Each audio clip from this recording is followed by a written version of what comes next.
মিনহা খলাকনাকুম ওয়া ফীহা নুঈদুকুম ওয়া মিনহা নুখরিজুকুম তারাতান উখরা। এ দুনিয়ার গোলাম, আমি আল্লাহ তোমাকে মাটি থেকে বানাইলাম, আমি আল্লাহ আবার এই মাটির সাথেই তোমাকে মিশাইয়া দেব। দুনিয়ার কেউ আমাদের খবর নিতে পারবে না। আমেরিকায় চলে গেল খবর নেওয়া যায়, লন্ডনে চলে গেলে খবর নেওয়া যায়, সৌদি আরব, কাতার, দুবাই, ইতালি, যেখানেই যান খবর নেওয়া যায়। ওই যে আপনার বাবা মা, দাদা দাদি, নানা নানি বাড়ির পাশে গুরুস্থানে শুয়ে আছে, একদিনও তাদের খবর পাইলাম না। বাবা আপনি কেমন আছেন, মা আপনি কেমন আছেন, দাদা আপনি কেমন আছেন, দাদি আপনি কেমন আছেন, বাড়ির পাশে গুরুস্থানে খবর নেওয়ার মতো সুযোগ নাই, ঠিক কিনা? এই জন্য মুসলমান ইমানদার জমিনের উপরে থাকতেই জমিনের নিচের ফিকির করতে হবে। দুনিয়ার সফরের প্রস্তুতি নিলাম, আখিরাতের সফরের প্রস্তুতি কই? মসজিদে মুয়াজ্জিন আজান দেয়, আমরা তো মনে করি মুয়াজ্জিন বলে আল্লাহু আকবার, আল্লাহু আকবার। আল্লাহ বলে বান্দা, মুয়াজ্জিন জবান থেকে আল্লাহু আকবার বলে, কিন্তু এই কালামটা কিন্তু মুয়াজ্জিনের না, এই কালামটা হলো আমি আল্লাহ তোমাকে ডাকি, বান্দা আয় আয়, ও বান্দা আমার দিকে আয়, ও বান্দা প্রতিদিন মাত্র 5টা সময় আমি আমার কাছে তোকে ডাকি বান্দা। ঘরের বিবি নারাজ হয়ে যায় যদি বিবিকে সময় না দেয়, সন্তান নারাজ হয়ে যায় সন্তানকে সময় না দেয়। একবারও কি মুসলমান চিন্তা করা যায় না যে আল্লাহ আমাদেরকে বানাইলেন, যে আল্লাহ আমাদেরকে খাওয়ার, যে আল্লাহ আমাদেরকে সব দিতেছেন, সুস্থতা দিয়েছেন, যে আল্লাহ আমাদেরকে এত নিয়ামত দিতেছেন, কখনো আল্লাহকে বলি নাই আল্লাহ আমারে মানুষ বানান, আল্লাহ আমারে মুসলমান বানান, আল্লাহ আমার ইমানদার বানান? কখনো আল্লাহকে বলি নাই। আল্লাহ বলে বান্দা আমি বড় আদর করে, বড় যতন করে তোমাকে আমি বানাইলাম, তোমাকে যে আমি জাহান্নামে দেব এটা আমি আল্লাহ বড় কষ্ট পাই। পয়গম্বর মূসা বলে আল্লাহ আপনি যে মানুষ বানাইলেন, এত আদর করে বানাইয়া এই মানুষটাকে আপনি কিভাবে জাহান্নামে ফেলবেন? আল্লাহ বলে পয়গম্বর মূসা তুমি একটা মাটি দ্বারা পাত্র বানাও। পয়গম্বর মূসা পাত্র বানাইলেন, এটাকে রোদ্রে শুকাইয়া শক্ত করলেন। আল্লাহ বলেন পয়গম্বর এটাকে তুমি জমিনে ফেলে ভেঙে ফেলো। মূসা বলে আল্লাহ এটাকে বানাইলাম, ভাঙতে তো কষ্ট হয়, আপনার হুকুমে এই জন্য ভাঙতেছি। আল্লাহ বলে রে পয়গম্বর মূসা আমিও তেমন আমার বান্দাকে বানানোর পরে জাহান্নামে নিক্ষেপ করতে বড় কষ্ট হয়। এই জন্য সূরা মুদ্দাসসিরের ভিতরে এসেছে আল্লাহ তাআলা বলেন 4 শ্রেণীর মানুষকে আল্লাহ জাহান্নামে নিক্ষেপ করবে। ওই দিন জান্নাতীরা জাহান্নামীদেরকে জিজ্ঞাসা করবে ফি জান্নাতি ইয়াতাসাআলুন। জান্নাতীরা জাহান্নামীদেরকে জিজ্ঞাসা করবে মা সালাকাকুম ফি সাকার। এ আমার বন্ধু, দুনিয়ার জমিনে না আমরা একসাথে পড়াশোনা করলাম, দুনিয়ার জমিনে না তুমি আমি এক কলেজে পড়লাম, দুনিয়ার জমিনে না তুমি আমি একসাথে বসে মাহফিল শুনলাম, তুমি আমি না এক কম্বলের নিচে ঘুমাইলাম, এক মাঠে খেলাধুলা করলাম, তুমি আমি না একসাথে সারা জীবন কাটাইলাম। আমি আজকে জান্নাতি তুমি জাহান্নামী। মা সালাকাকুম ফি সাকার, এই সাকার নামক জাহান্নামে কেন তোমাকে আল্লাহ তাআলা দিলেন? 1 নাম্বার জবাব দিবে জাহান্নামী ক্বালু লাম নাকু মিনাল মুসাল্লিন। জাহান্নামী বলবে আমি দুনিয়ার জমিনে মুসল্লি ছিলাম না। দুনিয়ার জমিনে মসজিদের সভাপতি হওয়া সম্মানের বিষয় নয়, দুনিয়ার জমিনে মসজিদের সেক্রেটারি হওয়া সম্মানের বিষয় নয়, দুনিয়ার জমিনে মসজিদের ক্যাশিয়ার হওয়া সম্মানের বিষয় নয়। আল্লাহর কালাম সাক্ষী দেয় দুনিয়ার জমিনে সম্মানের বিষয় হলো মুসল্লি হওয়া। মোহাম্মদ নে আকর কুফর কো মিটায়া,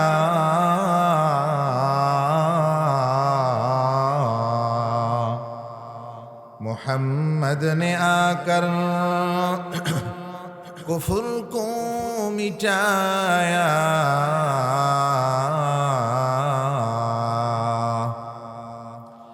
कुफर को मिटाकर सदाकत को बताया। बलगल उला बिकमालिही कशफत दुजा बिजमालिही, हसनत जमीउ खिसालिही, सल्लू अलैहि। ला इलाहा इल्लल्लाह, ला इलाहा इल्लल्लाह, ला इलाहा इल्लल्लाह, ला इलाहा इल्लल्लाह, ला इलाहा इल्लल्लाह, ला इलाहा इल्लल्लाह, ला इलाहा इल्लल्लाह, ला इलाहा इल्लल्लाह, ला इलाहा इल्लल्लाह, ला इलाहा इल्लल्लाह, ला इलाहा इल्लल्लाह, मुहम्मदुर रसूलुल्लाह सल्लल्लाहु अलैहि वसल्लम। सुब्हानक ला इल्म लना इल्ला मा अल्लमतना, इन्नका अंतल अलीमुल हकीम। अल्हम्दुलिल्लाह। মেঘঢুবি পশ্চিমপাড়া জোরপুকুরপাড় জামে মসজিদের উদ্যোগে বার্ষিক ওয়াজ ও দোয়া মাহফিলের আজকের এই মহতী জলসার প্রধান অতিথি আলহাজ মোহাম্মদ মুজিবুর রহমান কাজল সাহেব, সভাপতি আলহাজ মোহাম্মদ সিদ্দিকুর রহমান, প্রধান পৃষ্ঠপোষক হাজী মোহাম্মদ হাসান আলী, আর উপস্থিত হয়েছেন বিশেষ মেহমান, পৃষ্ঠপোষক, সার্বিক তত্ত্বাবধানে সম্মানিত অতিথি বৃন্দগণ, আরো বহু মেহমান সহ ধর্মপরায়ণ মুসলমান বৃন্দ। মঞ্চের সামনে উপবিষ্ট আছেন বিভিন্ন এলাকা থেকে আগত দিন প্রিয়, ইসলাম প্রিয় মুসলিম তাওহীদি জনতা, পর্দার অন্তরালে মা ও বোনেরা। সর্বপ্রথম আল্লাহ তাআলার মহান দরবারে শুকরিয়া আদায় করি যে আল্লাহ তাআলা আমাদেরকে দুনিয়ার সকল কাজ থেকে ফারেক করে, সকল বিপদ থেকে হেফাজত করে আল্লাহ তাআলা উলামায়ে কেরামের মজমা জান্নাতের বাগানে আসার বসার তৌফিক দান করেছেন। এই জন্য অন্তরের অন্তঃস্থল থেকে শুকরিয়া আদায় করি আলহামদুলিল্লাহ। আল্লাহ পাক আমাদেরকে মেহেরবানি করেছেন, এই জন্য আমরা এখানে আসতে পেরেছি। আমাদের মতো অনেক মানুষ হসপিটালের বেডে পড়ে আছে, ঠিক কিনা বলেন? অনেকে জেলখানায় বন্দী আছে, অনেকে ঘরে অসুস্থ হয়ে আছে, মন চাইলেও আসতে পারতেছে না। আমাদের কোনো ইচ্ছায় শক্তিতে আমরা এখানে আসতে পারি নাই। আল্লাহ আমাদের উপরে বড় ইহসান করে, দয়া মায়া অনুগ্রহ মহাব্বত করে, ভালোবেসে এই জান্নাতের বাগানে আসার বসার মতো তৌফিক দান করেছেন। এই জন্য খুশি না বেজার? এই নিয়ামত আল্লাহ আমাদেরকে দিয়েছেন, এই জন্য শুকরিয়া আদায় করতে হবে। কার? জবান বন্ধ রেখে না, জবান খুলে আরেকবার শুকরিয়া আদায় করি আলহামদুলিল্লাহ। শুকরিয়া আদায় করলে লাভটা কি আর লস কি? আল্লাহ তাআলা কোরআনুল কারীমের ভিতরে বলেন, যে নিয়ামতের শুকরিয়া আদায় করবে আমি আল্লাহ তাকে নিয়ামত বাড়িয়ে দেব। আরো আসতে বলেন, লাইন শাকারতুম লাযীদান্নাকুম ওয়া লাইন কাফারতুম ইন্না আযাবি লাশাদীদ। আল্লাহ বলেন, যে ব্যক্তি আমার নিয়ামতের শুকরিয়া আদায় করবে আমি আল্লাহ তার নিয়ামতকে বৃদ্ধি করে দেব। ওয়ালা ইন কাফারতুম, আর যে নিয়ামতের শুকর করবে না, ইন্না আযাবি লাশাদীদ, আমার আযাব বড় কঠিন, আমার আযাব বড় শক্ত। এজন্য আল্লাহ তাআলা আমাদেরকে এত নিয়ামত দিতেছেন, কি পরিমাণ নিয়ামত আল্লাহ আমাদেরকে দিতেছেন, এটা যদি আমরা গণনা করি শেষ করতে পারবো না, ঠিক কিনা বলেন? আল্লাহ বলেন, বান্দা চাইলে তুমি সব গুনতে পারবা।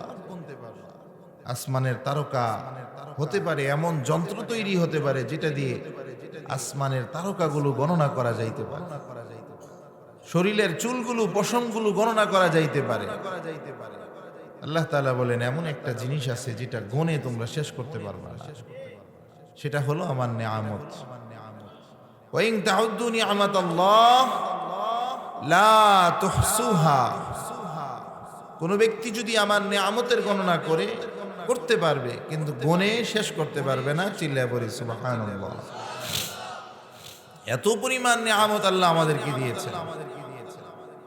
দেখেন, আমি আপনাদের সামনে সংক্ষেপে কিছু আলোচনা করব কোরআন হাদিস থেকে। যে দুই চারটা কথা বলবো কোরআন হাদিসের উপর আলোচনা করব। শুনতে রাজি আছেন তো ইনশাআল্লাহ? নাকি গল্প কিচ্ছা কাহিনী না বললে আপনারা থাকবেন না, চলে যাবেন? আমাদের এখন বর্তমানে ওয়াজগুলো হয়ে গেছে কিচ্ছার মঞ্চ। আমরাও পারি না ভাই, শ্রোতা ধরে রাখার জন্য কিচ্ছা কইতে হয়, গল্প বলতে হয়, বাস্তবতা। একটা ঘটনা মনে পড়ছে, ছোট্ট একটা ঘটনা বলি। এক লোক ঘি বিক্রি করে, ঘি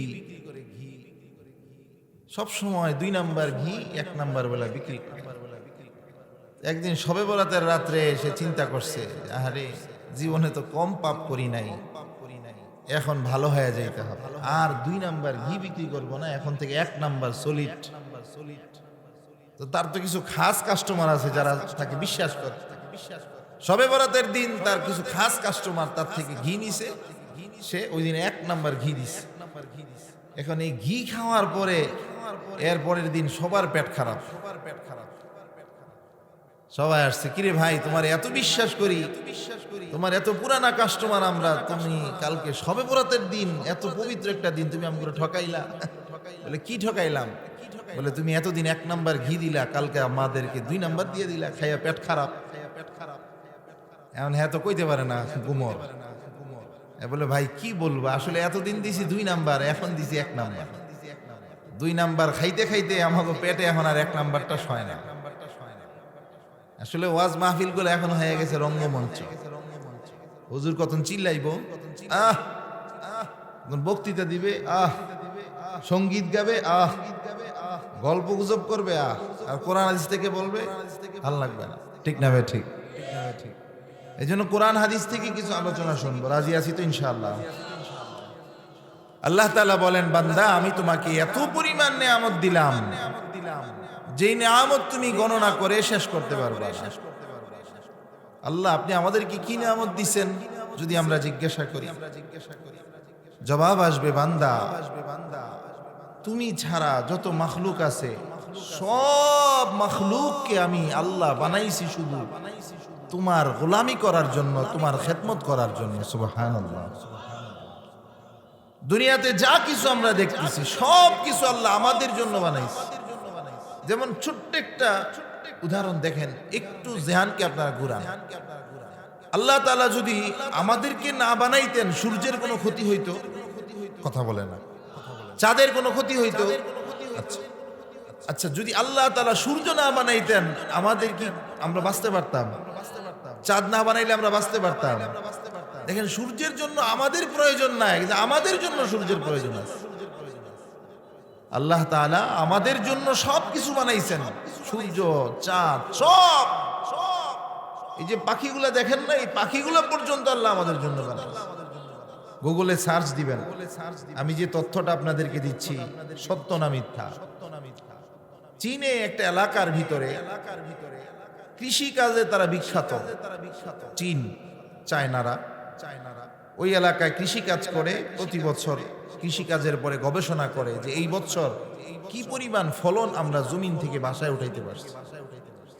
গবেষণা করে দেখে যে 100%-এর ভিতরে 90% ফসল ঘরে ওঠে আর 10% ফসল নষ্ট হয়।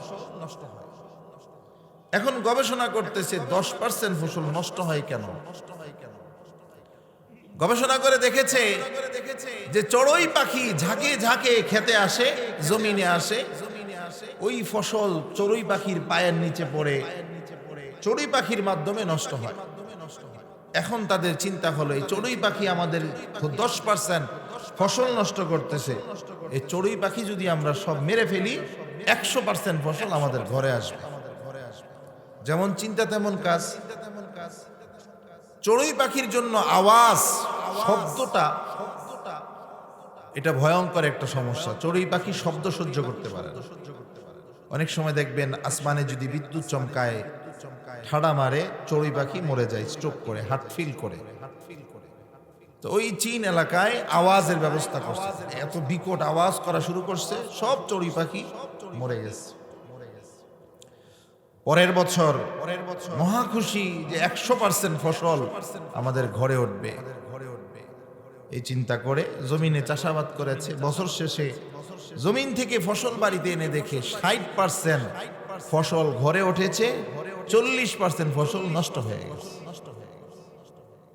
মহা চিন্তার ব্যাপার। যে চড়ুই পাখির জন্য 10% নষ্ট হইতো, এটা তো আমরা ধ্বংস করে দিলাম, এখন 40% নষ্ট হইল কেন? এবার গবেষণা দেখা গেছে যে এই 40% ফসল নষ্ট করেছে পোকা মাকড়, ইঁদুর, বিভিন্ন প্রকারের ছোট ছোট প্রাণী 40% ফসল নষ্ট করে ফেলছে। এতদিন নষ্ট করতে পারে নাই কেন? চড়ুই পাখি ওই ছোট ছোট পোকাগুলাকে খেয়ে ধ্বংস করে দিছে। এই চড়ুই পাখির কারণে 10% নষ্ট হয়েছে, কিন্তু এখন চড়ুই পাখি নাই, এখন 40% নষ্ট হয়ে গেছে। তাহলে কি বুঝলেন? চড়ুই পাখি আল্লাহ তাআলা কি আমাদের ভালোর জন্য বানাইছে না খারাপের জন্য বানাইছে? এবার তো তারা পেরেশান হয়ে গেছে। এটা একটা উদাহরণ দিলাম মাত্র।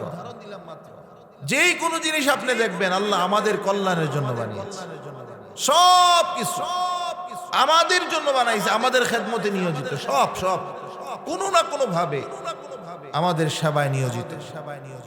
আর আমাদেরকে আল্লাহ শুধু বানিয়েছেন কেন? যে আয়াতে কারিমা আপনাদের সামনে তেলাওয়াত করেছি, ওখানে আল্লাহ বলতেছেন আমি তোমাদেরকে কেন বানিয়েছি। আল্লাহ তাআলা বলেন 15 নম্বর পারার 3 নম্বর পৃষ্ঠা, আল্লাহ বলেন ওয়াকাযা রাব্বুকা আল্লা তা'বুদু ইল্লা ইয়্যা। এই দুনিয়ার মুসলমান, আল্লাহর গোলাম, দুনিয়ার সব মাখলুককে আমি আল্লাহ তাআলা তোমার খেদমতের জন্য বানাইলাম, তোমার কল্যাণের জন্য বানাইলাম।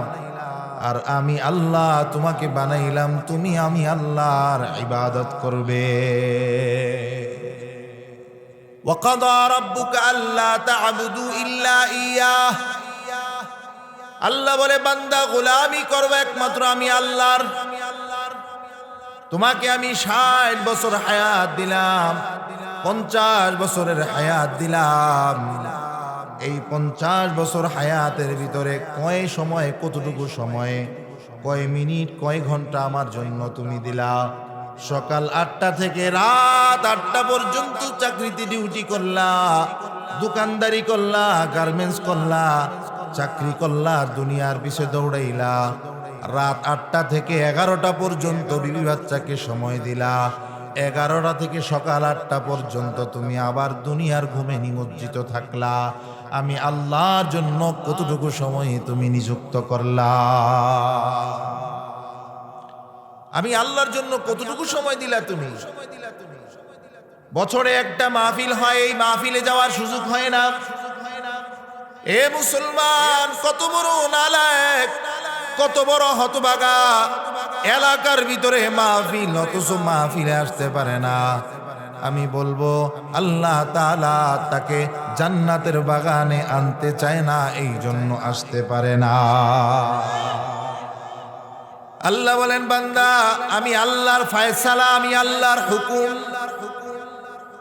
দুনিয়ার সব পরিবর্তন হতে পারে, আপনি আদালতে যাবেন, আদালতের রায় চাইলে জর্জ কোর্টে এটাকে খারিজ করে দিতে পারে, জর্জ কোর্টের রায় চাইলে হাইকোর্ট এটাকে খারিজ করে দিতে পারে, হাইকোর্টের রায় চাইলে সুপ্রিম কোর্ট এটাকে খারিজ করে দিতে পারে, সুপ্রিম কোর্টের রায় চাইলে রাষ্ট্রপতি খারিজ করে দিতে পারে।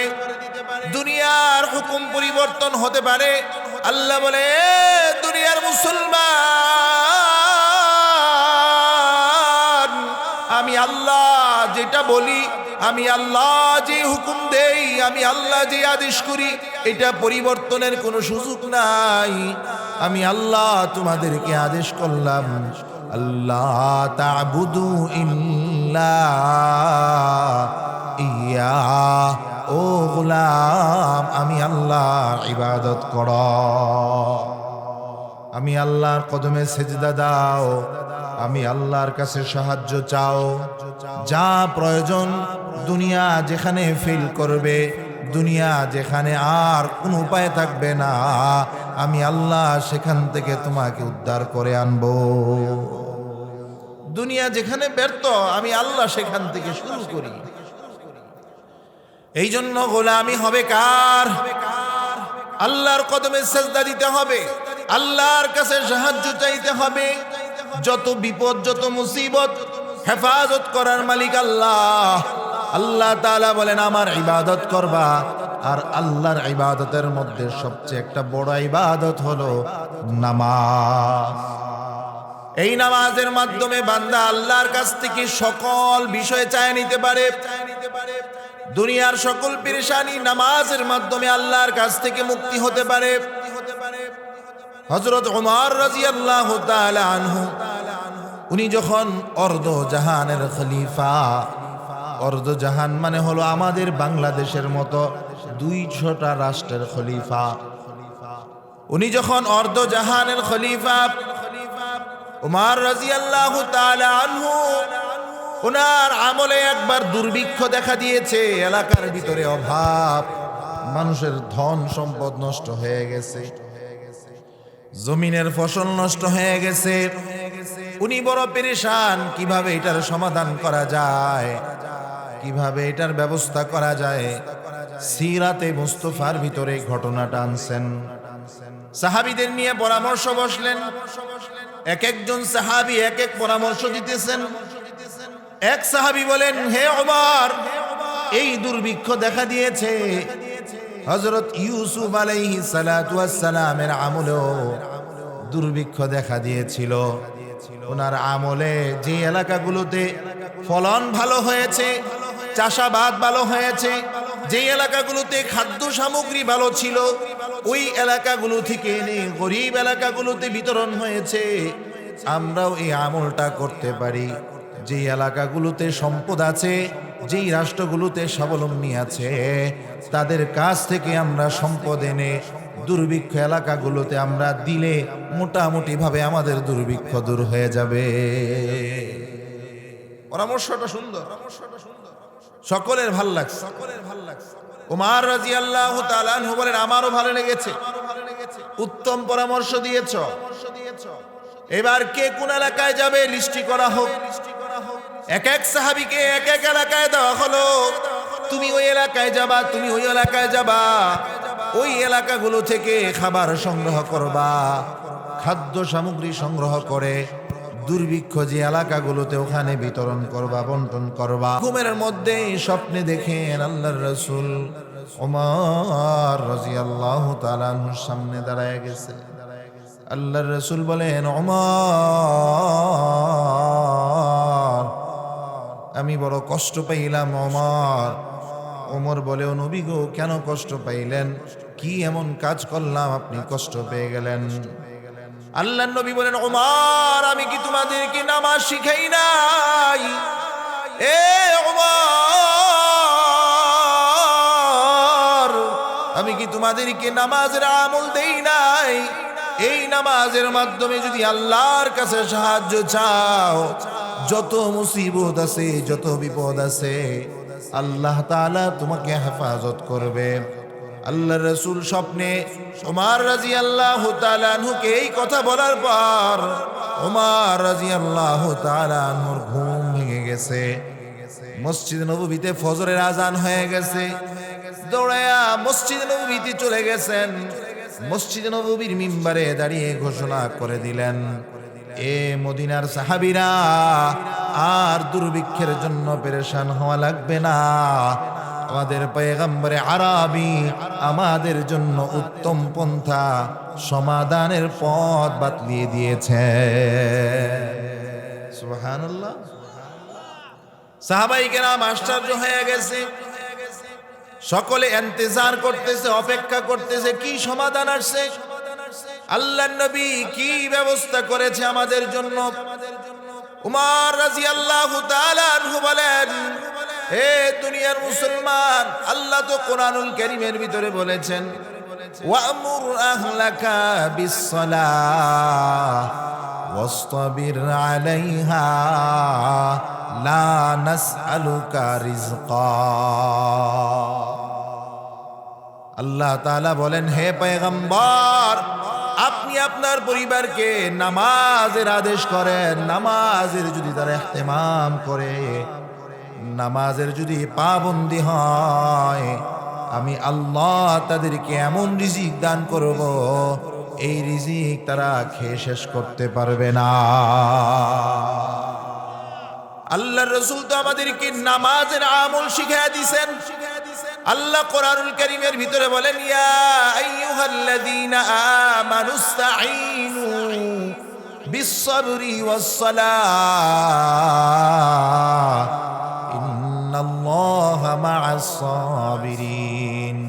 হে ঈমানদার, আল্লাহর কাছে নামাজের মাধ্যমে সাহায্য চাও, আল্লাহ তাআলা তোমাদেরকে সাহায্য করবে।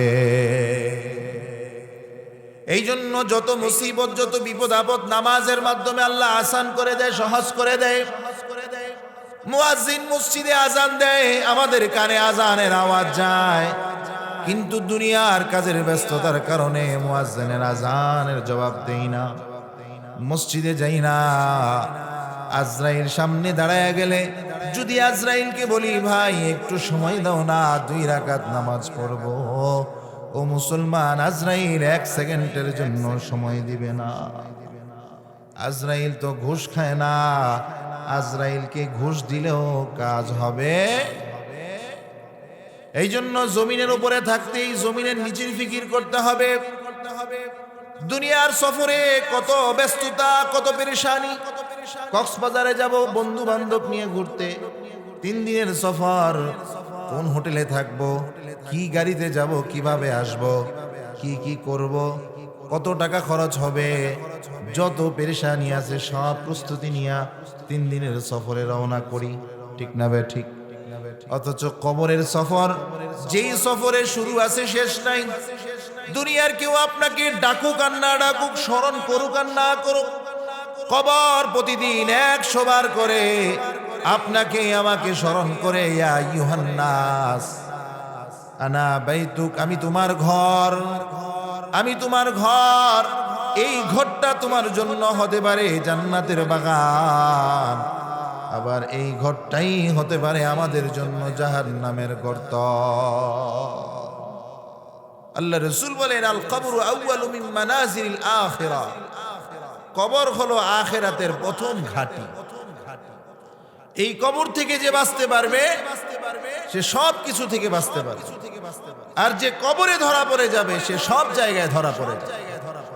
এই জন্য কবরে যখন আমরা মানুষ রাখি, দোয়া পড়ি, মিনহা খালাকনাকুম ওয়া ফিহা নুঈদুকুম ওয়া মিনহা নুখরিজুকুম তারাতান উখরা। আল্লাহ বলে, বান্দা, আমি এই মাটি থেকে তোমাকে বানাইলাম, আবার এই মাটির সাথে তোমাকে আমি মিশাইয়া দেব। এই মাটি থেকে আমাদেরকে বানিয়েছে। একটা মানুষ 4টা জিনিস দ্বারা তৈরি হয়, আগুন, পানি, মাটি, বাতাস। আমাদের আদি পিতা হযরত আদম আলাইহিস সালাতু ওয়াস সালামকে এই 4টা জিনিস থেকে বানিয়েছেন, আগুন, পানি, মাটি, বাতাস। আল্লাহ বলেন, বান্দা, আবার এই মাটির সাথেই তোমাকে আমি মিশাইয়া দেব। মনে করেন এই জমিনের উপরে যদি আপনি একটু খাবার রাখেন, খাবার বুঝেননি, এই যে বাদাম খাইতেছে, এটা খাওয়ানোর জায়গা নি ভাই, বন্ধ করেন, খানা বন্ধ করেন, এটা মাহফিল শোনার জায়গা, সুন্দর না জিনিসটা। এই জমিনের উপরে আপনি একটু খাবারের টুকরা ফেলে দেখেন, একটা বিস্কিটের টুকরা ফেলেন, চিনির গুঁড়া ফেলেন, এটা বাদামের টুকরা ফেলেন, কিছুক্ষণ পরেই দেখবেন পিপিলিকার দল ওই খাবার নিয়ে টানাটানি শুরু করে দিবে, ঠিক কিনা?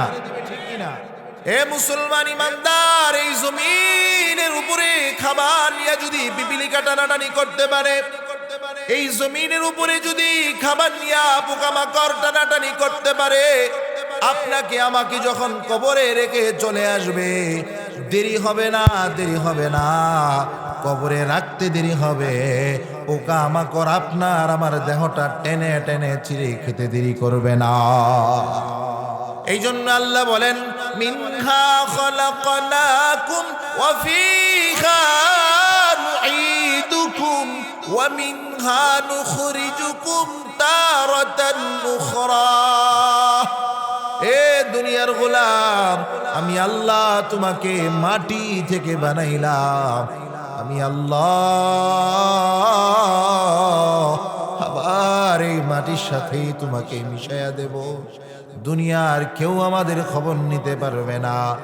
আমেরিকায় চলে গেল খবর নেওয়া যায়, লন্ডনে চলে গেলে খবর নেওয়া যায়, সৌদি আরব, কাতার, দুবাই, ইতালি, যেখানে যান খবর নেওয়া যায়। ওই যে আপনার বাবা মা, দাদা দাদি, নানা নানি বাড়ির পাশে গুরুস্থানে শুয়ে আছে, একদিনও তাদের খবর পাইলাম না। বাবা আপনি কেমন আছেন, মা আপনি কেমন আছেন, দাদা আপনি কেমন আছেন, দাদি আপনি কেমন আছেন, বাড়ির পাশে গুরুস্থানে খবর নেওয়ার মতো সুযোগ নাই, ঠিক কিনা? এই জন্য মুসলমান ইমানদার জমিনের উপরে থাকতেই জমিনের নিচের ফিকির করতে হবে। দুনিয়ার সফরের প্রস্তুতি নিলাম, আখিরাতের সফরের প্রস্তুতি কই? মসজিদে মুয়াজ্জিন আযান দেয়, আমরা তো মনে করি মুয়াজ্জিন বলে আল্লাহু আকবার, আল্লাহু আকবার। আল্লাহ বলে, বান্দা মুয়াজ্জিন জবান থেকে আল্লাহু আকবার বলে, কিন্তু এই কালামটা কিন্তু মুয়াজ্জিনের না, এই কালামটা হলো আমি আল্লাহ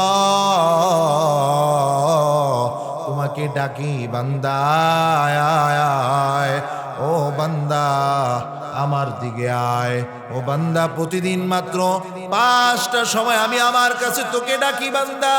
ঘরের বিবি নারাজ হয়ে যায় যদি বিবিকে সময় না দেয়, সন্তান নারাজ হয়ে যায় সন্তানকে সময় না দেয়, একবারও কি মুসলমান চিন্তা করা যায় না যে আল্লাহ আমাদেরকে বানাইলেন, যে আল্লাহ আমাদেরকে খাওয়ার, যে আল্লাহ আমাদেরকে সব দিতেছেন, সুস্থতা দিয়েছেন, যে আল্লাহ আমাদেরকে এত নিয়ামত দিতেছেন, কখনো আল্লাহকে বলি নাই আল্লাহ আমারে মানুষ বানান, আল্লাহ আমারে মুসলমান বানান, আল্লাহ আমারে ইমানদার বানান? কখনো আল্লাহকে বলি নাই। আল্লাহ বলে, বান্দা আমি বড় আদর করে, বড় যতন করে তোমাকে আমি বানাইলাম, তোমাকে যে আমি জাহান্নামে দেব এটা আমি আল্লাহ বড় কষ্ট পাই। পয়গম্বর মূসা বলে, আল্লাহ আপনি যে মানুষ বানাইলেন, এত আদর করে বানাইয়া এই মানুষটাকে আপনি কিভাবে জাহান্নামে ফেলবেন? আল্লাহ বলে, পয়গম্বর মূসা তুমি একটা মাটি দ্বারা পাত্র বানাও। পয়গম্বর মূসা পাত্র বানাইলেন, এটাকে রোদ্রে শুকাইয়া শক্ত করলেন। আল্লাহ বলেন, পয়গম্বর এটাকে তুমি জমিনে ফেলে ভেঙে ফেলো। মূসা বলে, আল্লাহ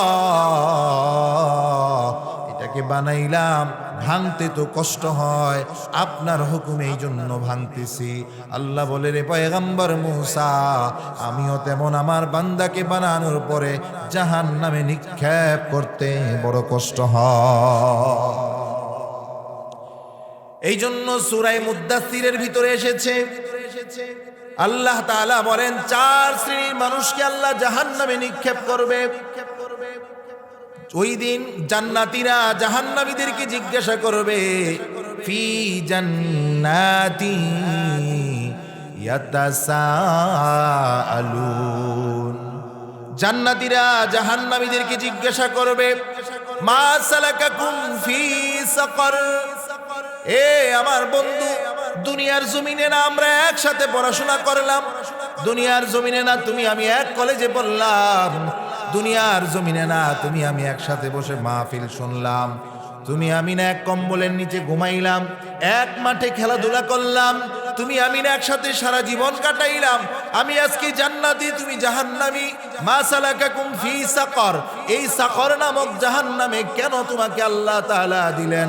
এক নাম্বার জবাব দিবে জাহান্নামী, ক্বালু লাম নাকু মিনাল মুসাল্লিন।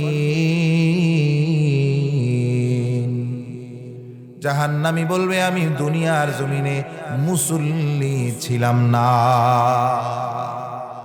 দুনিয়ার জমিনে মসজিদের সভাপতি হওয়া সম্মানের বিষয় নয়, দুনিয়ার জমিনে মসজিদের সেক্রেটারি হওয়া সম্মানের বিষয় নয়, দুনিয়ার জমিনে মসজিদের ক্যাশিয়ার হওয়া সম্মানের বিষয় নয়।